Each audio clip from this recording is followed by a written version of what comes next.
Ration, পানীয় জল, লক্ষ্মীর ভান্ডার সহ একাধিক সামাজিক প্রকল্পে মানুষ পরিষেবা পাচ্ছে কিনা জানতে ঘরের দুয়ারে জেলা শাসক সুন্দরবনে। উত্তর 24 পরগনার বসিরহাট মহকুমার সুন্দরবনের হিঙ্গলগঞ্জ ব্লকের যোগেশগঞ্জ গ্রাম পঞ্চায়েতের গোবিন্দকাটি, কালীতলা গ্রাম পঞ্চায়েতের একাধিক গ্রাম পায়ে হেঁটে পরিদর্শন করলেন জেলা শাসক শরৎ কুমার দ্বিবেদী, বসিরহাট মহকুমা শাসক আশিস কুমার, হিঙ্গলগঞ্জের বিডিও দেবদাস গাঙ্গুলি, হিঙ্গলগঞ্জ পঞ্চায়েত সমিতির সভাপতি শহীদুল্লাহ গাজী সহ একাধিক প্রশাসনিক কর্তারা ঘরে ঘরে পৌঁছে গেলেন।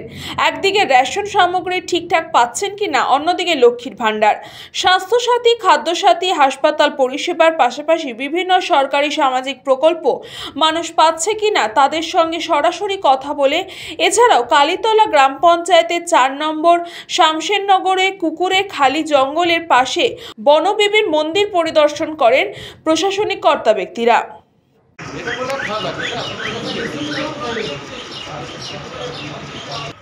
আমাদের বিভিন্ন প্রান্তিক যে জিনিসগুলো আছে সেটা ওখানে লাগানো যাবে, নেওয়া যায়, সেই সব চলে যাচ্ছে।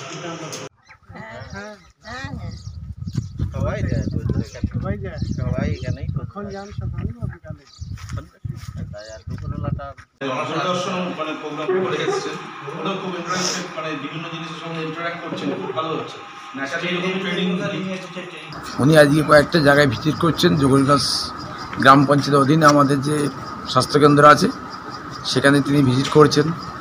একটা রেশন দোকানে গিয়েছে তিনি ভিজিট করেছেন।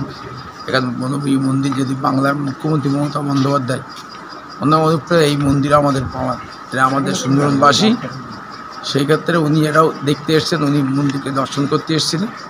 এরপরেও আমরা একটা এসএইচজি গ্রুপ যারা আছে ক্লাস্টার, তা সেই গ্রুপে ওখানে যাওয়া হবে।